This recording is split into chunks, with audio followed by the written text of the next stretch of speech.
everyone, welcome to Wandering DMs. I'm Paul.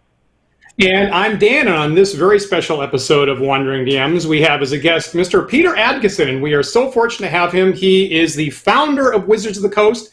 Of course, they made a little game that you may know as Magic the Gathering, and he was also at the head of acquiring TSR, saving Dungeons and Dragons, and then later acquired the Gen Con Gaming Convention, which is coming up in 1 month from this show. Peter, thank you so much for joining us today.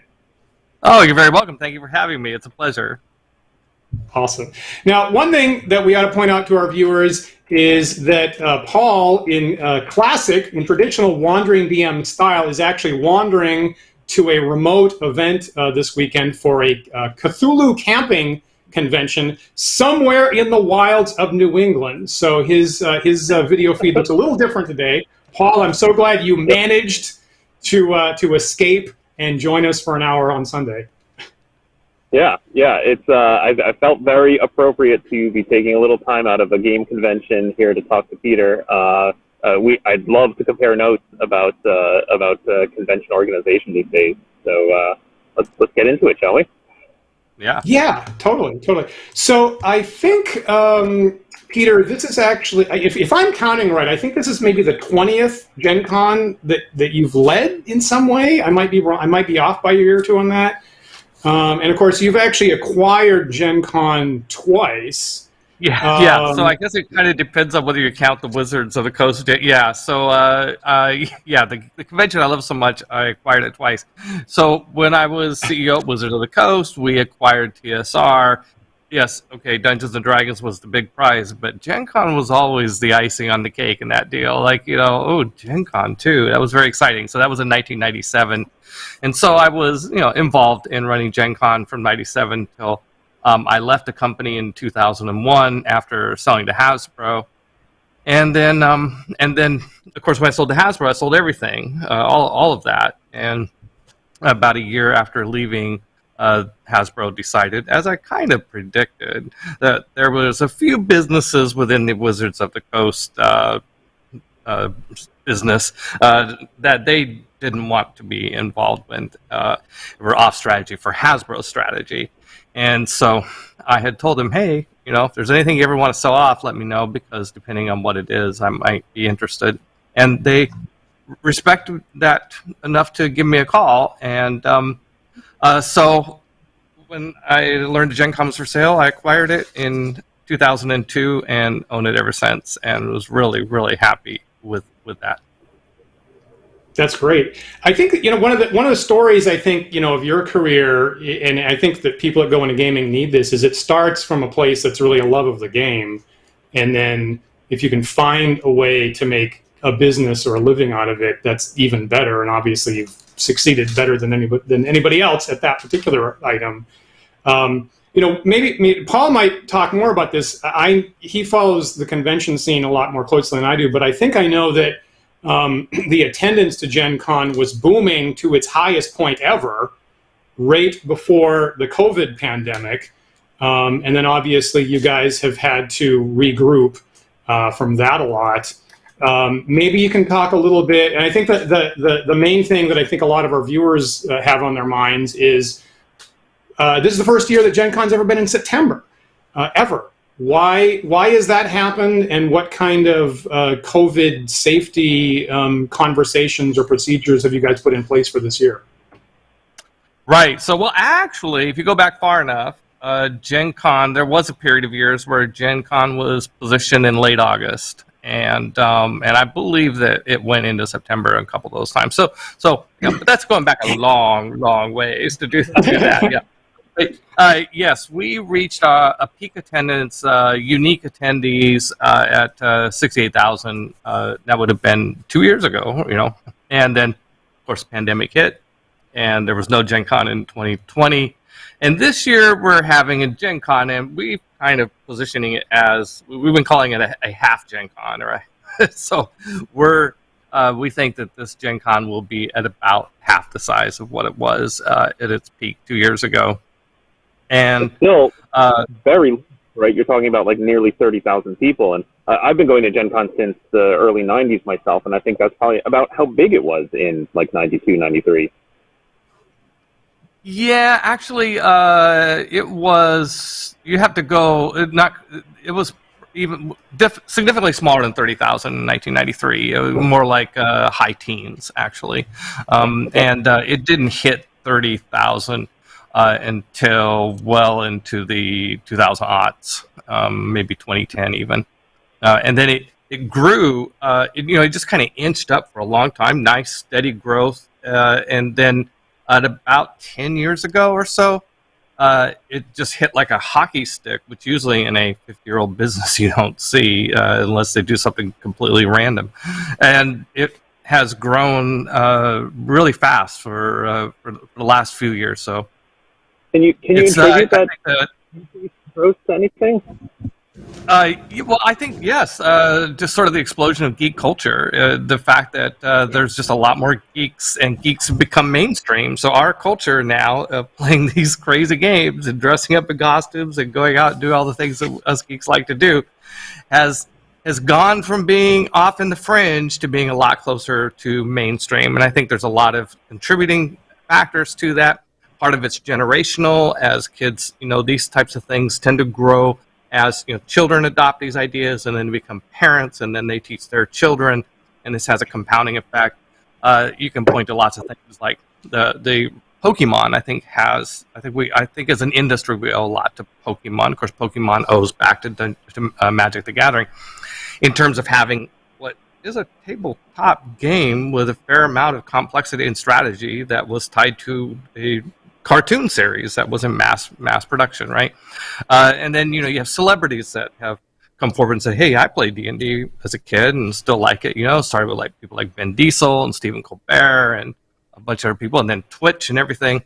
So there's just been all these factors that have in online gaming. I think that when I was doing Wizards in the 90s, we were always afraid that online internet gaming, PC gaming, was going to replace the tabletop experience. That was the fear. And turns out, I think that it grew the market for complex games, and some of that market has come back into tabletop gaming. So I think it's been synergistic for us. That's an interesting point. So just to get back to, we're talking about Gen Con this year, still running 20 to 30,000 people. What are you doing? What policies are you implementing? How are you handling 30,000 people during COVID?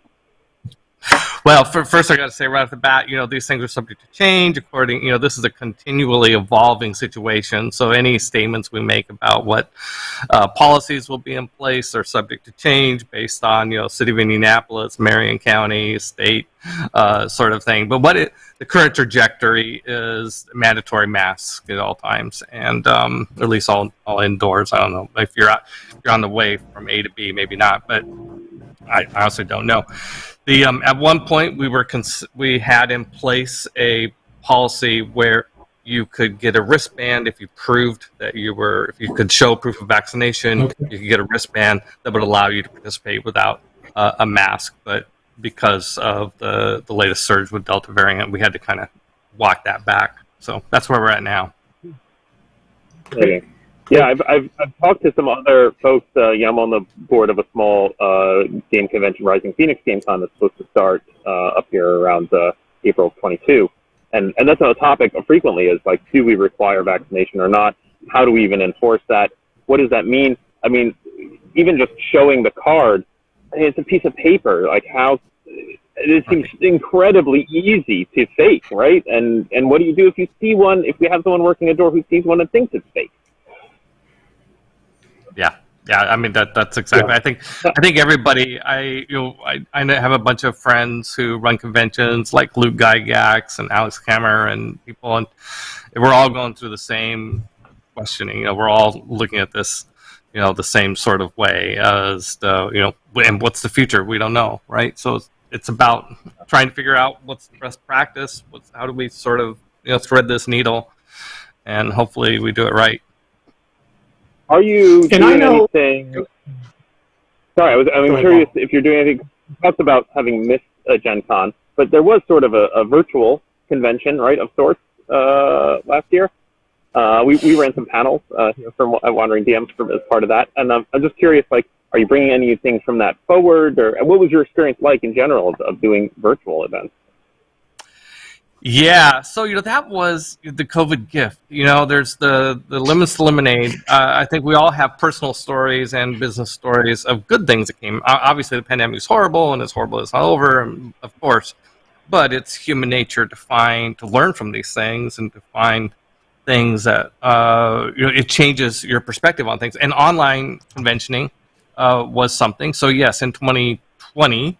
We couldn't have an in-person Gen Con. We had a virtual Gen Con like a lot of conventions did last year. And it took us a while to come around to it because, it's like, you're all set to do the real thing. It takes, and then you go through a grieving process, like, oh, we can't do the real, we can't do this in-person event. It took us a while to kind of get excited about doing a virtual event. And then once we did, the team really wanted to do it well. We had good resources. We didn't let anybody go over this. And so we had the resources to do a really good job. And what we learned is that there's a market of people that we were able to get to that our in-person convention can't. And it's either like international, especially markets. We had a whole big group of people in Brazil, a group in Australia, and people in Europe who were like, hey, now I get to go to Gen Con, woohoo, like, wow, that's cool. And so what that did is it brought to us, and also, by the way, people who don't like crowds. There are people who just have, for whatever reason, whether it's a physical or mental obstacle for them, just wouldn't want to come to an in-person show, especially a big show like Gen Con is not only in person, but it's massive, right? So we found that there were... it allowed us to think a lot bigger in terms of what our potential customer base was. And so this year, we're doing what I think will be an ongoing thing for us is doing in-person show and a Gen Con online at the same time. And so now now we could reasonably see getting to 100,000 attendees or multi-100,000 attendees in the far future. Whereas before, you could, we were getting up to the point where like 70,000 attendees in person, we were nearing some sort of cap of how many people you can, safely have in downtown. COVID aside, just like normally safe, just old school things like fire, safety, and stuff like that, right? Limits as to how many people you could have. So it really brought us a fresh perspective on what the opportunity is for Gen Con longer term. I will remind our viewers that I think, sorry, Paul, I think that registration for Gen Con Online just started an hour ago, as a matter of fact. It just started an hour before our show today. So hopefully our viewers either got in their submissions right before the show, or if they do have like last minute questions, feel free to put it in the chat, and maybe we'll get it to Peter if we have time here. But don't forget, that's actually happening starting today, as a matter of fact. And can I plug a couple of my events? Please do. Oh, please do. So I'm doing this concept called Actoroki, which is something we came up with during the pandemic. We're going to do it in person for the first time at a convention. And it's where, in one event, we have an RPG game that we stream live on Twitch, or in Gen Con it'll be in person as well. And then we write a screenplay adaptation of the story created in this RPG session. And a few days later, we have an actors recording session where we record actors performing the roles in the screenplay. So Satine Phoenix and I have teamed up to do this at Gen Con. So she's going to run an RPG almost like the first time slot of the show, I think 10 a.m. on Thursday local time. And it's going to be a 2-hour game, so it'll be on Gen Con TV, so highly recommend you check it out. And then during over the next 3 days, my creative partner, Steve Connard, is going to write the screenplay adaptation. And then on Sunday at 2 p.m. of Gen Con, I'll be directing a cast of actors to perform that RPG story. Yeah. That sounds great. And I think we have links to a number of those things, like Gen Con TV, in the YouTube description at the moment, so people can look for that either now or later after the show. Would be great. Paul? Yeah. it's just going to call out that I feel like as we progress past COVID and some of these conventions start to come back into person again, but we look back towards our moment of pure virtual cons and what can we bring forward. I think it's going to be really interesting to see more events that kind of cross the streams, right? I'm imagining things like panels where there's both a live audience, but also it's streaming and all, things like that. Or this event that you're talking about, Peter, that sounds sort of like there's some aspect of live interaction and there's some aspect of sort of a virtual or online component. It sounds really cool. Yeah. Yeah. And now the other thing that I wanted to ask about is I think there's a brand new thing this year that you guys are calling a Gen Con pop-up events. So apparently now you guys have to do something totally brand new and unique every single year. So what's that about, Peter? Well, actually, we started that a couple years ago. So. Okay. Right. I didn't know. Yeah. But My bad. The idea of Pop-Up Gen Con is a collaboration with us, with distributors and retailers of tabletop games. Your local friendly hobby game retailer sort of guys and gals. And so the idea is that a retailer can participate in Pop-Up Gen Con and have kind of this mini thing happening in their store, and most importantly, get access to some of the game products that are being released at Gen Con. And so this requires a pretty massive coordination effort logistically with us, with distributors, with publishers, and with retailers who sign up for this to make this happen. Because it's always, and I really, David Hoppy, our president, I think it's his brainchild. He would probably credit the team. I'm sure a lot of people are involved in coming up with this, but I find it really a cool idea, because for so long, always felt that we were sort of at war with the channel, or competitors with the channel, because we bring in exhibitors who are selling product and essentially write directly to gamers, so we're cutting out the traditional chain. And so there's kind of this inherent conflict, and I think this is a great way of kind of bridging that to some extent and say, hey, we can get retail. Here's a way that we can actually help retailers. I mean, maybe the local retailers might question whether we're helping, but I think we help them in other ways in the sense of building up the market. So I think it's a really fantastic program that we put together. Fantastic. So it feels to me like, depending on someone's comfort level or mobility, there's a lot of options here this year. They could either be in indie in person, they could go to a local game store at a pop-up event, or they could do it purely online. And I think that's, for me, that seems like a really nice trifecta of options for people to be involved. And I'm kind of glad that you guys have found ways to make all three of those channels work for you. That sounds awesome.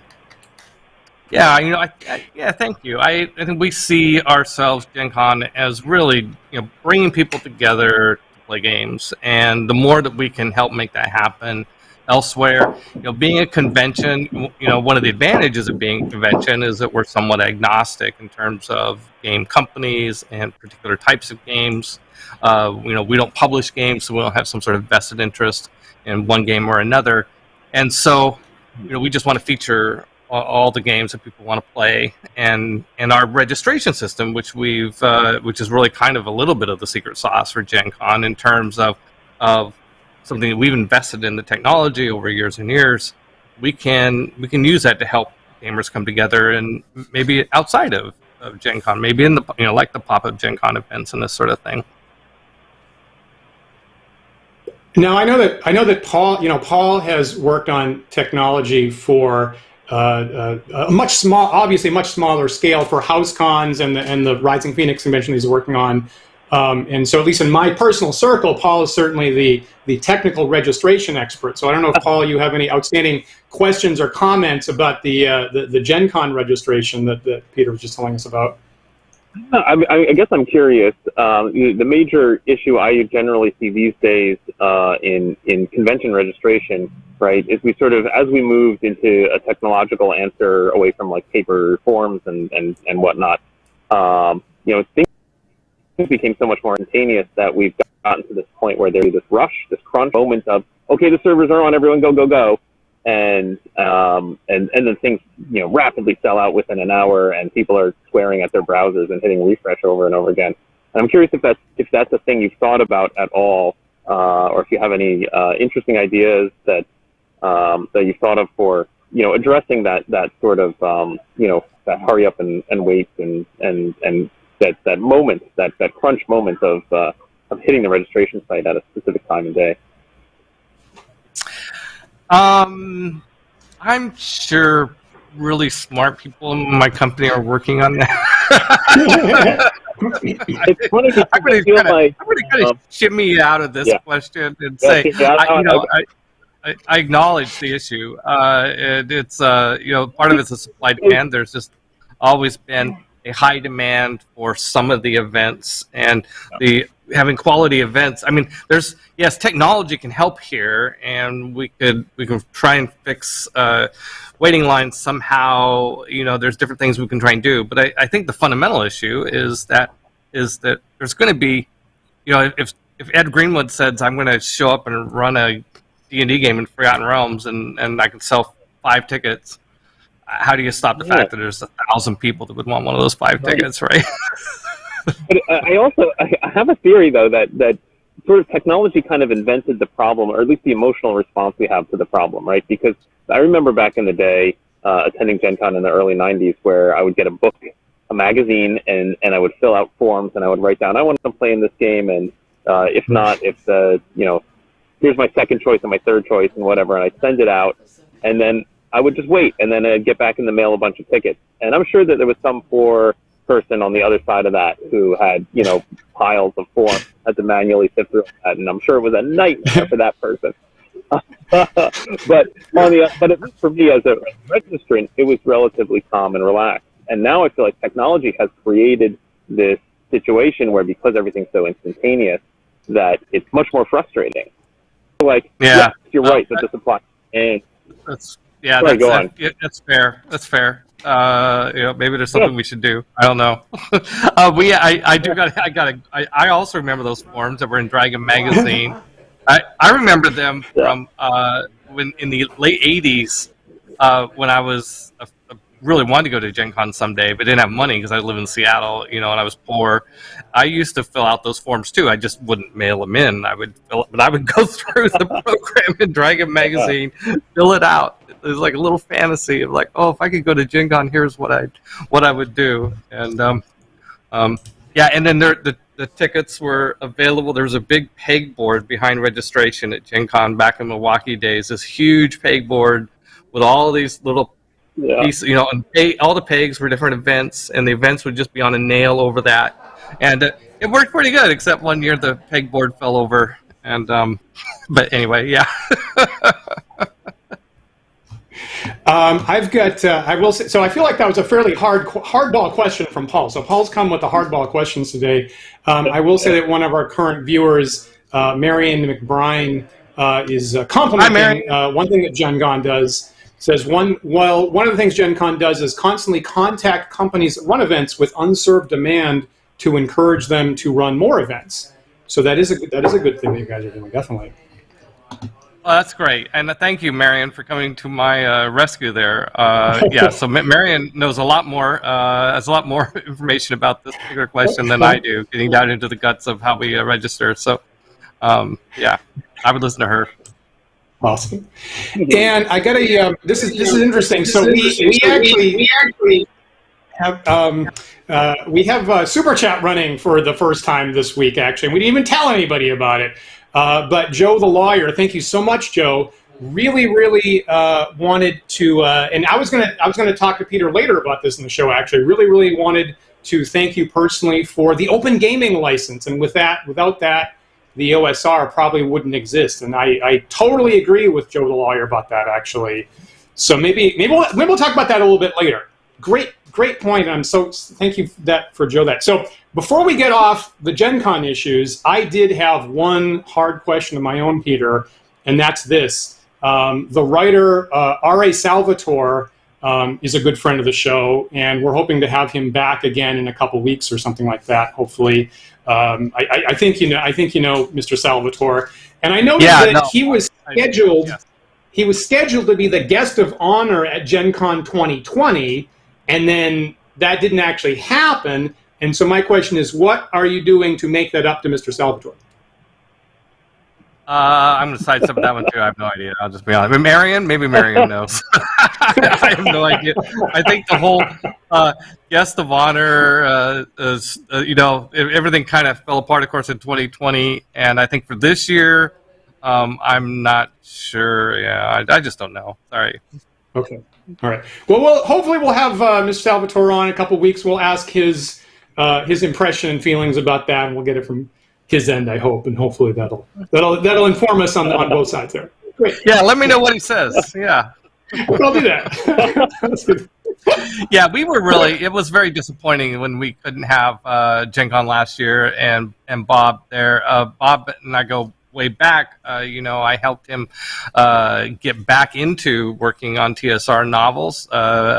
I think I played a pretty significant role in helping that happen after he had left and said he'd never write for Dritz again.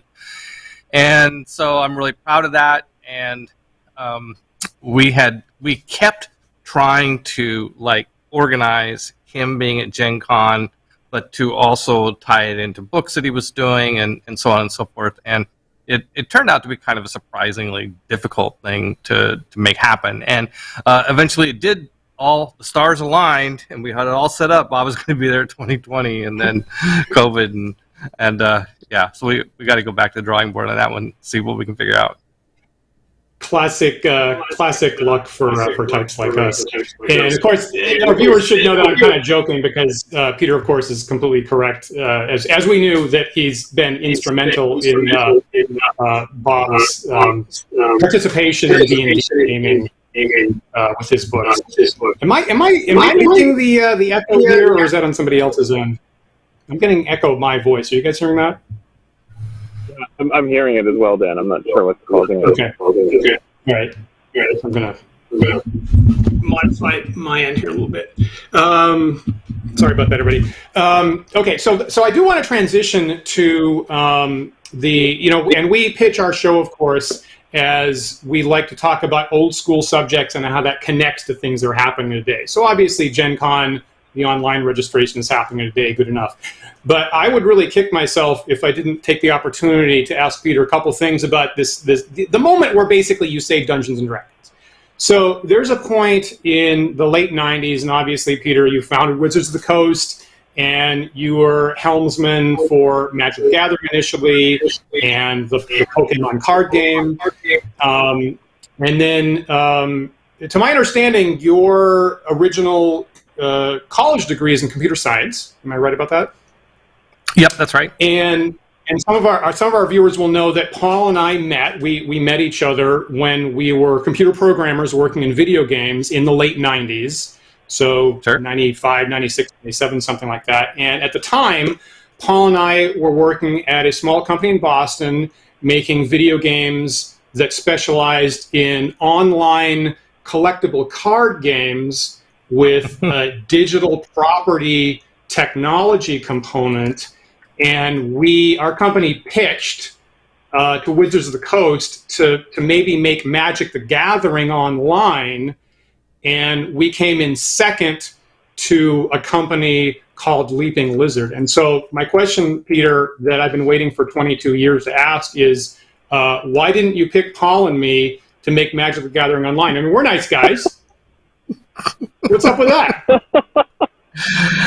I stepped right out of this one too. I had a guy running that department, and he made the choice. I didn't make that choice. Come on, Peter, don't dodge the question. Come on, give me a straight question here. Give me a straight answer. Come on. No, I have no idea. I don't remember. Sorry. Well, I don't know if you have any comments about that. Anyway, came in second. We're real close. We're real close. We were second, is what we're told. Yeah, number two. I remember back then that we were very concerned that no one was ever going to pay real money for purely digital goods. That seems like crazy talk back then. Obviously, things have changed. Yeah, that's. I still think it's crazy talk, but it's true. So,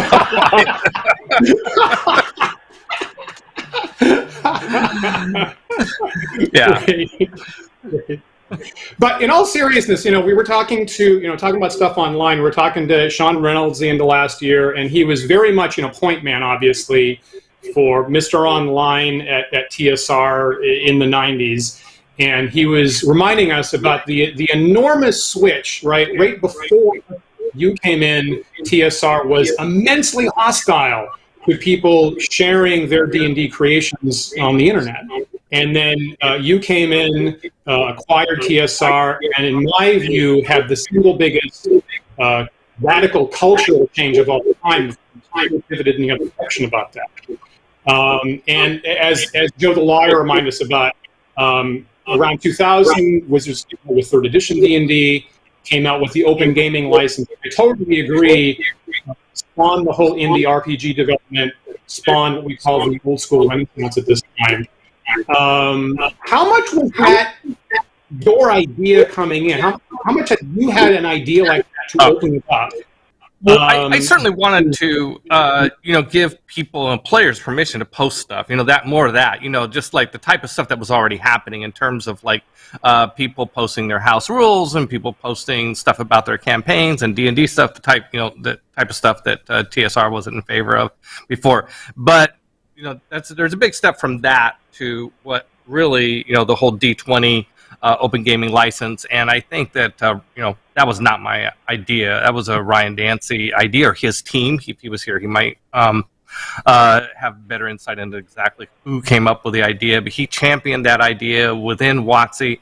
I immediately loved the idea. It wasn't a hard sell, and so yeah, there was not much opposition to that idea within Wizards when he started pushing that. And some of it was economical in the sense that Ryan and I think Lisa Stevens was involved in the analysis of this, and Keith Strom, and so on.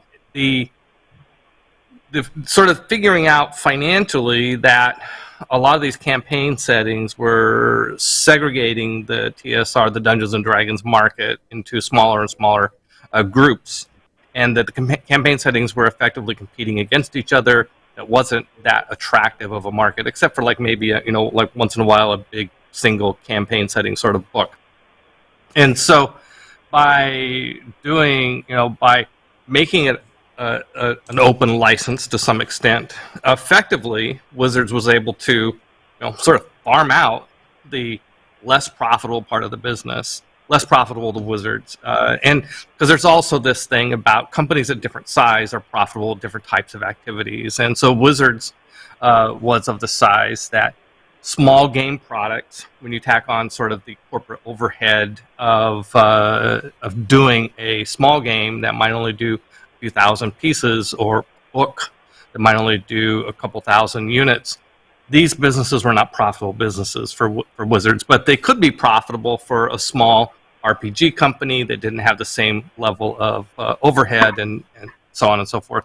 So I think there was, I think it made a lot of sense for Wizards to be able to support D&D, pull back and just focus on core rules and a couple of campaign settings perhaps, and let all that go out to and then effectively what it did is it got the whole industry vested in D&D to some extent. And so when 3rd edition came out, and 3rd edition itself was a great edition. We broke all sales records for the time with 3rd edition, and then to get companies like White Wolf and Atlas Games and other companies in the industry to suddenly start writing products for our game system was a huge stroke of lightning for Dungeons and Dragons, and so it was great. Yeah, I remember a lot of excitement at the time. Again, just the radical, just falling off the cliff difference of things that I participated with D&D as a player for decades, and was like, X will never happen. Why? They'll never allow that. And then all of a sudden, there was a lot of excitement about different ways that one could contribute or participate or maybe make a business out of it. Have there been any like the legacy of that now going on 20 years later? have there been any big surprises about how that's evolved or the impact from that, from what you were thinking at the time? Well, I think just 3 years later, there was a crash of D20 products, and so that there was an economic obstacle there that hurt some publishers and hurt some retailers when there ended up being sort of a glut of D20 products. So that wasn't entirely positive, and but the industry got through that and things normalized to some extent. And I think first of all, I think it's a great. I'm really happy that this idea has survived. I mean, it's evolved and changed and stuff, but there's still sort of this sense that people can do a lot with the core rules of D&D independent without any sort of license or anything. I think one of the evolutions that's been interesting is the DM's Guild on RPGNet, where there are proper specific campaign settings now that are open source to some extent. I'm probably not using exactly the right terms, but where I know that Eberron, Keith Baker's campaign setting he created, when this happened, when this became released to the DM's Guild, so that DM's Guild authors could write adventure modules or setting type information set in the world of Eberron, it ended up being. That was a new thing. You couldn't, back when we first did D20, you couldn't write anything setting specifically. You couldn't do a Greyhawk or a Birthright or anything like that. So this was a step forward, I think, and I think it allowed the people who were fans of some of those old settings, Birthright or whatever, to get together and make a module, share it, post it.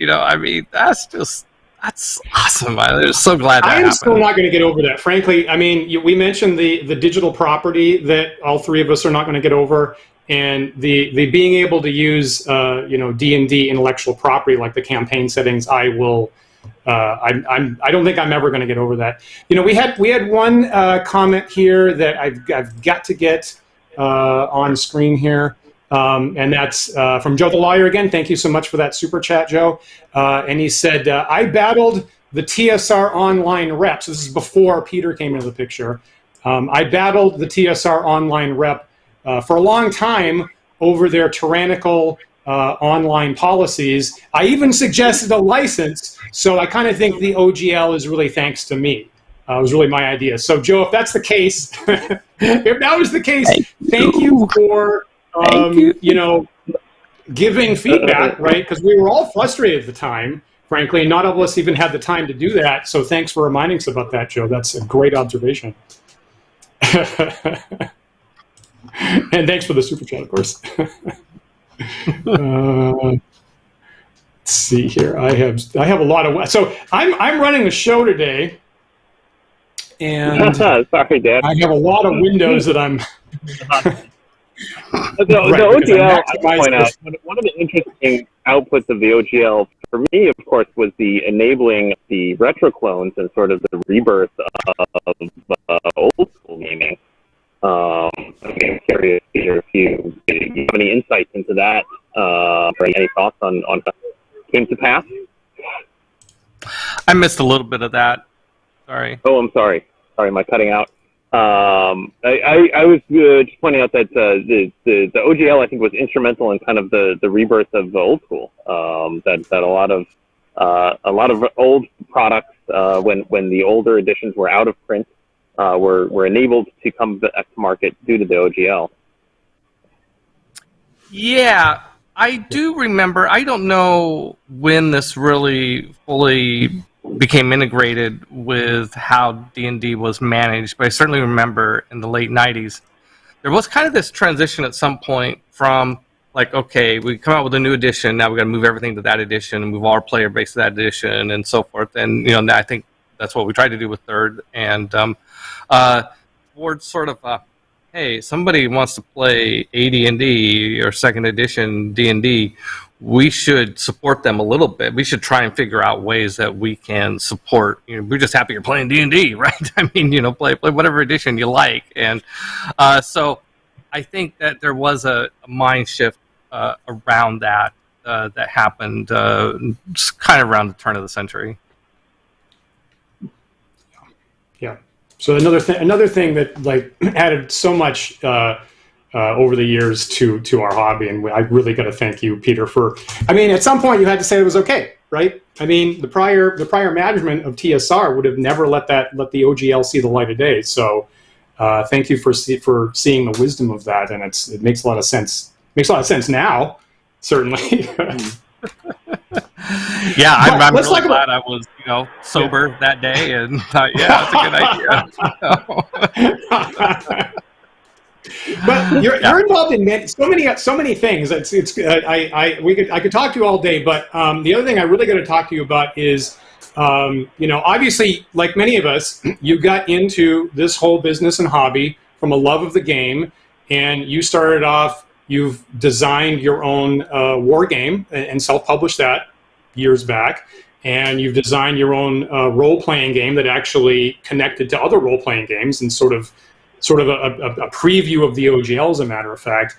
And at the moment, and the other thing is, and my understanding is, you have had a D&D campaign called the World of Chaldea since the late 70s that you've been running, and it was just the start of this year that you started streaming illustrated, professional voiced episodes from that, and you also do live plays on Twitter now. And I guess those are all available on both YouTube and worldofchaldea.com. Let me pull up some art from World of Chaldea, and you tell us what that's about, Peter. Sure, that's right. Okay, I can barely see it. I think I see which one that is. I know. If I look down on this screen, I can see. Oh, yes. That looks like and this one is of our by, right? So I picked up a bunch of preview art from your website. So maybe tell our viewers what World of Chaldea is about, if they'd be interested in that at all. Yes, absolutely. So Caldea, and that is that art shows a Drazzledar, which is one of our unique creations. Most of Caldea was my Dungeons and Dragons campaign that I started in 1979, and have been DMing ever since with various editions of D&D and also Burning Wheel. And that a few years ago, I got this kind of crazy idea, like I'm going to go to film school. And as I went to film school, and then started figuring out how do I make Caldea come to life as an entertainment sort of as a film project. Well, fantasy is really expensive, so in terms of filming. So we're doing it mostly with motion graphics with art. And so we started working on this a few years ago, and we released it in December 2020 was first episode, went live on YouTube. And it is in some ways kind of an old school sort of world, in the sense that it's dragons and giants and undead and orcs and humans and elves and dwarves, and sort of like we don't use anything that TSR invented. All the fantasy elements predate TSR, sort of generic sort of fantasy things out of literature and fantasy and mythology and so on. And a lot of we use real world pantheons for gods. So no contemporary religions, like you're not going to meet Jesus or Buddha, but you can meet Zeus and very Set and so on. So I grew up in that era of D&D where we did a lot of the deities and demigods book was like a high level monster manual, really, right? That was like the things a high level people will go do. So that's kind of the setting of Dungeons and Dragons. And so what we have is we created a story set in this world. It's a big epic story. Steve Connor, who's my partner in this, we often joke that we hope we finish it before we die. Well, I think there's a chance we will. And then and then we also do, and so that is the principal storyline on our YouTube channel, World of Chaldea. We also have been streaming games on Twitch on Gilding Light, which is one of Satine Phoenix channel, where we've been streaming RPG sessions using this idea of actoroki that I mentioned earlier, where we film an RPG setting scenario, and then we write a screenplay adaptation and record actors performing it, and then we edit that into a movie, and we have a viewing party where we watch how it turned out. And so there's an old saw about RPGs being 20 minutes of excitement crammed into 4 hours. We go searching for those 20 minutes. Okay. I mean, I will say for maybe for new viewers, yeah, exactly. I mean, Paul and I last year had a D&D tournament live show called The Big Bad. We had a 6-episode season where we got a bunch of our favorite players, and the work was the editing, right? The work was the editing. We had a wonderful editor named Russ, and that was the primary work, was to find those moments and try to make it as intense as possible. So totally feel that. Yep. One thing that we were talking about a little, we just touched on before the show started, was when I looked at the episodes to your season 1 World of Chaldea, you have a very serious content warning that you deliver yourself at the start of the episodes, and they're clearly not for children, and you're very upfront that some adults will be bothered by this. And I think in the first episode you say medieval life was always violent and cruel, and you're going to see that in the content here at World of Chaldea. On our channel, we've had a lot of discussions in the last year about how many people come to fantasy games nowadays and maybe they don't expect it to actually reflect actual medieval life, or maybe some people actually feel it shouldn't. Maybe. So personally, I feel like that actually took some courage to be upfront about that, Peter. And I'm wondering if you've had problems with that, or if this is a niche for adult, entertainment exploration that is underserved, or how have you managed to navigate that? Yeah, no, I appreciate you asking about that, because we are trying to walk this really weird sort of line. We don't want to produce anything that is offensive in terms of as our culture has evolved to be more inclusive and have more diversity. I love that aspect of our culture, and in fact, we have a lot of that in Caldea. Our lead character is a medieval Arab sort of character, inspired, of course, our fantasy version of that, Ardaean. We have a broad ethnic diversity among all the different human kingdoms around Caldea. I've always loved that aspect to it, and at the same time, so we try to do that, and at the same time, it's a mature content sort of program. I think that some of us like dark content on certain things. Some of us like horror. Some of us like really gritty fantasy, and I love history, and I also like my fiction a bit on the darker, grimmer sort of side. And so history, it was violent and cruel. I mean, it's like, what's the best time period in the history of the world to live? Right now, because it's been getting better for centuries and centuries. And as you go further and further back, the world becomes a less comfortable place to live in. And so I like history, and I think that as we all work together to try and build a better world that is more diverse and more social justice, and the things that I shouldn't say we all. I don't know you guys very well, but it's certainly something I believe in. I think it's also important to not forget how far we've come as humans, and medieval life was not good, and so we do have. So the darkness, everything from patriarchal attitudes to slavery to warfare and torture, all these things, that is the setting. And the heroes, I kind of like the Disney ending. The heroes are set up to rise above that. As Kurt Vonnegut once said, drag your hero through the mud so we know what they're made of. And so the idea of having a very intense sort of setting that's violent and cruel and harsh makes acts of heroism shine more brightly, and built-in obstacles and built-in conflicts for all the characters to get past. And that's what I like. It's difficult. We don't always get it right. We are always coming up against thought about social justice and liberal attitudes and being progressive. All these thoughts are evolving. My own understanding of these things are evolving.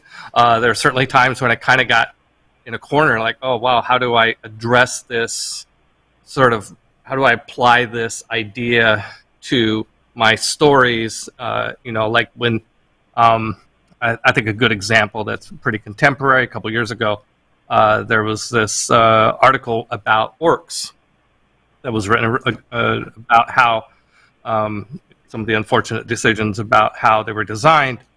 And I became aware of this idea of, that orcs having, it's like Bob Salvatore said recently about the drow, having races that look a lot like humans, let's say species, I'm trying to train myself to change that word to species. Having a species that is inherently evil is maybe an unfortunate decision. It is an unfortunate sort of idea. So we had to look at our orcs and go, yeah, I always had just thought of them as innately evil, but the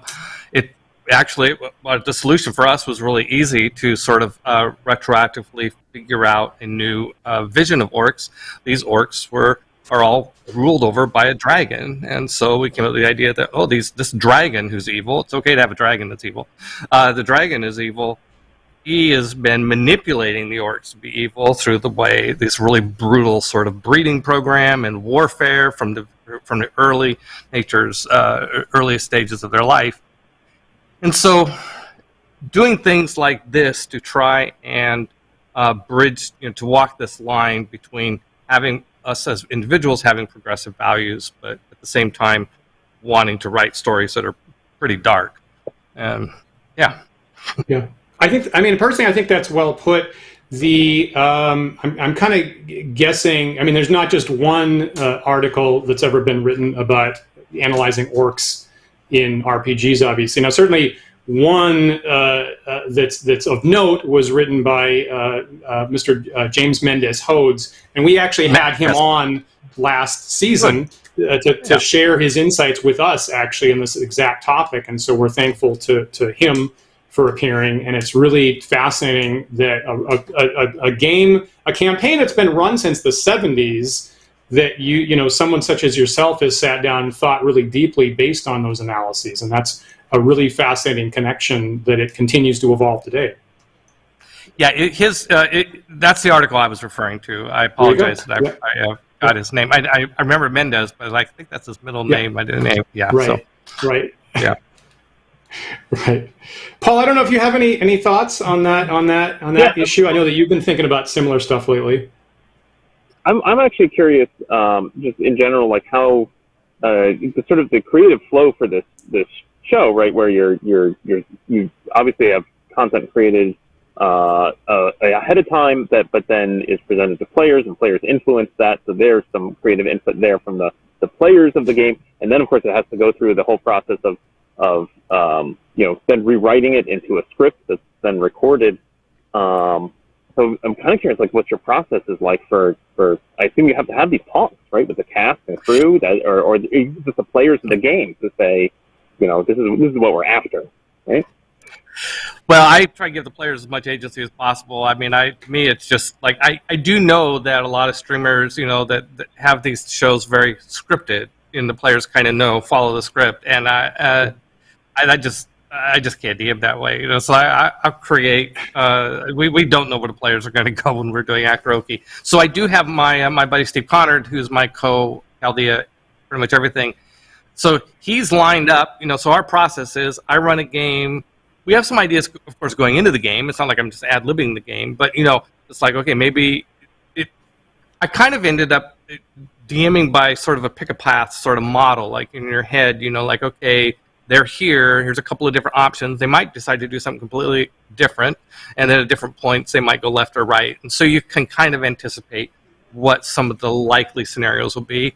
And you design for that, of course, as a DM. And then when we play, then Steve starts writing the screenplay immediately, and he's got basically 5 days to write that screenplay. I know as soon as the session's over, the casting requirements pretty obviously, like I can look back and say, well, first of all, the player characters, of course, we cast those early. So the 5 player characters that were in season 1, we cast those before. So that's done as far as a casting perspective goes. But if they meet a new NPC, a new monster, if the monster has lines, and maybe an NPC comes back from before, and so there's a little bit of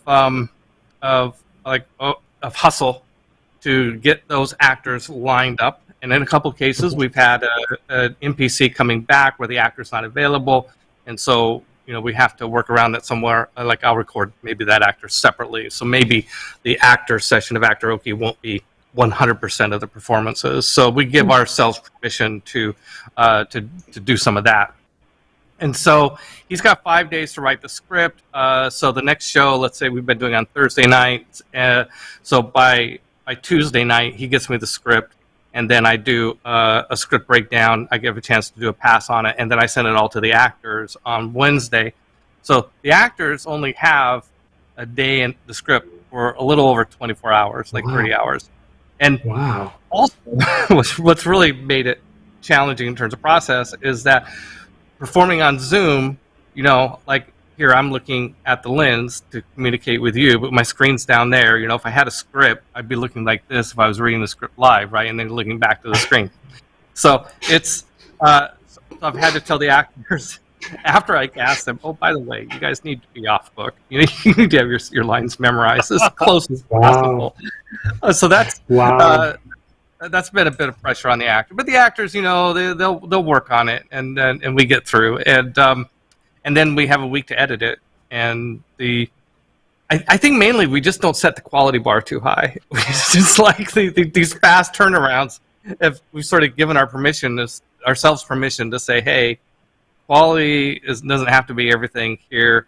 What we're doing is really fast turnarounds, and we also have an illustrator that's amazingly fast. So we have Tanel Levitt illustrates live during our RPG session. So as things, and we give her a little information in advance so she knows what scenes are likely to come up, and so she can kind of pre-plan what an illustration might look like for that scene. We give her some of these ideas, and sometimes they do, sometimes they don't. And in the RPG session, she'll work on illustrations, and then she continues working on the illustration over the following week. So by the time we get to the viewing party, which is when a week after the performances are recorded and the editing is done, the art is coming in literally the day before that viewing party, and I'm placing it into Premiere or After Effects right before we do the export. So that's the process. It's manic, but after years of DMing after years of recording films for Caldea, I have films I recorded like 4 years ago that still have not been being in public because the process is so slow for our principal storyline. I just got to the point where like, okay, I'm going to keep that process going because that is our big epic story. But this is a lot more fun for me because I'm able to work with actors, record something, and then get it to screen the next week. That is, the main storyline is super well polished. Even looking at your Actor-Oki stuff, I wouldn't have guessed that the turnaround time was like that. And isn't that really the joy of the hobby, of getting to intermix with kind of a small team? It's not like a giant movie with 200 people working on it. To get to intermix with a small team and have your ideas bounce back off somebody and come back so much better. That's kind of really why we're here, right? Yeah, it's the two formats each scratch a different. But yeah, the Actor-Oki is just super fast. We get stuff. It's interactive. We're doing everything live, and it's really a lot of fun. The principal storyline, does sort of scratch the itch of like once in a while. It's good to get maybe not 200 people, but maybe 60 people on a film shoot on location with nice cameras and everything really polished and put that together, and that's fun too. Right. So obviously, Paul and I could talk with you. Yeah, I'm getting some. There's video blogging or YouTubing or. Yeah, there's so another. Paul, go ahead, Paul. Sorry, I think we're picking up some background conversations in someone's house. Right. I'm in an empty warehouse. It's not me. Right.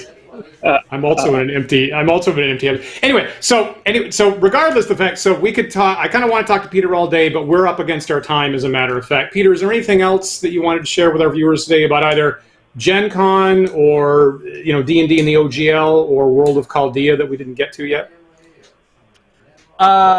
No, I mean, Gen Con is happening soon. GenCon.com. Come to the website, check it out. You can be in there in person or attend virtually. Our Caldea, we are at on YouTube mainly a World of Chaldea channel, or worldofchaldea.com is our website.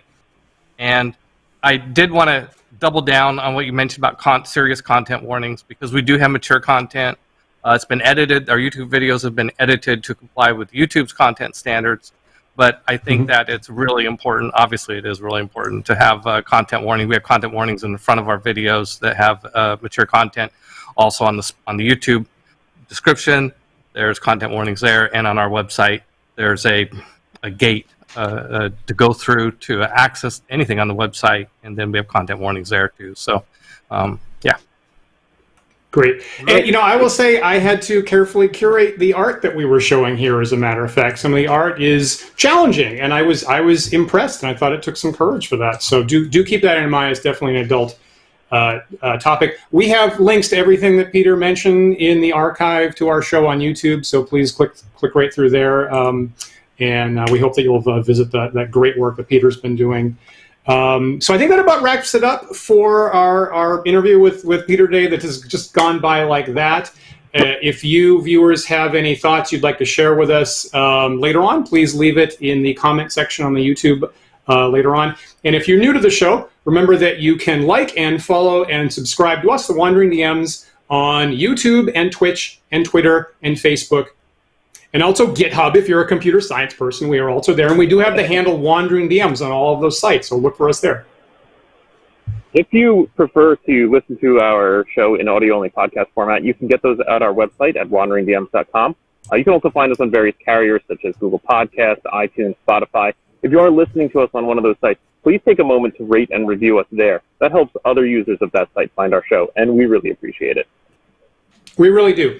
Of course, every week, big thanks to our patrons who support the show and let us do the back scenes work to arrange wonderful guests like Peter Adkison today and other folks. And if you'd like to join our patrons, please go to patreon.com/wanderingdms. A couple different tier levels. We do have discounts on merch, access to a private Discord server, monthly behind-the-scenes videos and polls and surveys, and after-party chat that we have on our Discord server live. That'll happen a couple minutes after this show today, as a matter of fact. So please join us there. Upcoming shows on the Wandering DMs channel this week. Paul will be back with 10 Dead Rats, our D&D Warhammer, always hilarious, frankly, game, Monday night at 8 p.m. Isabel and I will be back with our Book of War D&D-inspired miniature war game, Saturday night at 8 p.m. So please look for all of those things. Peter, we cannot thank you enough for getting some of your incredibly valuable time here today to share with us. Oh, thank you very much for having me. I had a great time. You guys are great. I hope to catch up with you at maybe one of those New England conventions sometime. Yeah. We will very much look forward to it as soon as Paul fights off Nyarlathotep today and gets a little bit more secure, right, Paul? Are there tentacles coming up in the water behind me right now? Someone was a little worried that Jason might appear, as a matter of fact, maybe a couple days after Friday the 13th. So good job, Paul. Yeah. Thanks again, Peter. Now, don't forget, we are live every Sunday at 1 p.m. Eastern Time, so we hope that you will join us again next week for another thought-provoking discussion. We'll see you then.